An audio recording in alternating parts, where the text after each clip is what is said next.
When the World Trade Center was taken down, the two towers and all the buildings around it, a lot of damage was suffered. Almost before the metal was cooling, there was bidders in there to buy the scrap metal from the buildings. They came from India, China, Koreans, both of them, and they were outbidding each other to get the scrap metal from the World Trade Center. There's a forest fire in California.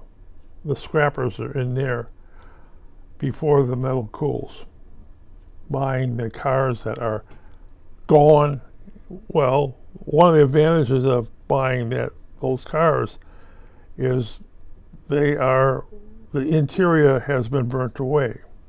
In Hawaii, you look at it and you see 2,000 homes have been cremated, and all these trucks and cars and what have you out there. Almost automatically, these guys come in there and they start buying all the scrap. Because you're going to have to get rid of it. You're going to have to put it somewhere. You're not going to put it into a landfill if you can help it. What land in Hawaii? It's a big state. Yeah, but what land in Hawaii are you going to dump this stuff in? Well, there's always that active volcano in Hawaii, and that will cremate everything. So, oh, you can't do that. That's environmental damage.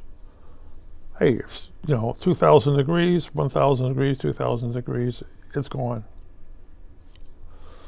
It's one of the waste dumps of the Hawaiian Islands. Yeah, it will be cremated and ash and make up part of the island. That's one way of getting rid of your waste. You got an active volcano. Other countries use things like that, getting rid of their active stuff. It's a dump. There we go. But scrap metal is worth money. Why?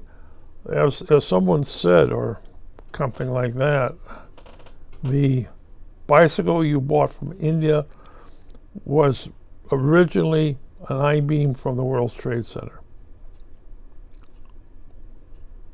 Okay. Same thing in Canada. Same thing in Europe. Right behind the fire department and insurance people are scrappers. They will take those and turn them into metal. Well, is there a steel mill there? While the war is going on in Ukraine by Russia, if you look at some of the Russian equipment in the very beginning of the war, there were people in there picking up the scrap metal. When both sides are firing off 40,000 rounds of shells against each other a day, that's a lot of brass filling up. There are people there picking up the brass. You better know it. It's like Vietnam. How many millions of rounds of ammunition, brass, was on the ground? And one of the things is you go out there and you pick up brass off the ground. Scraps. Of course, you have to watch out for the IEDs that the VCs planted. That's the really bad one. And the same thing in Ukraine. The Ukrainians clear an area of mines, and the Russians drop butterflies on the thing. What are the butterflies?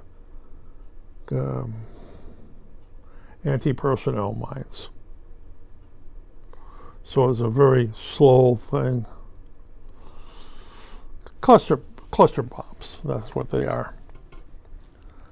And you go all over Ukraine, you go to a farm area, and you will almost definitely find a Russian cluster bomb has sprayed the area. One, it keeps you out of the fields, and two, is it keeps you out from using the equipment. What was the other thing I read about? When the Russians went into Ukraine and stole millions of dollars in farm equipment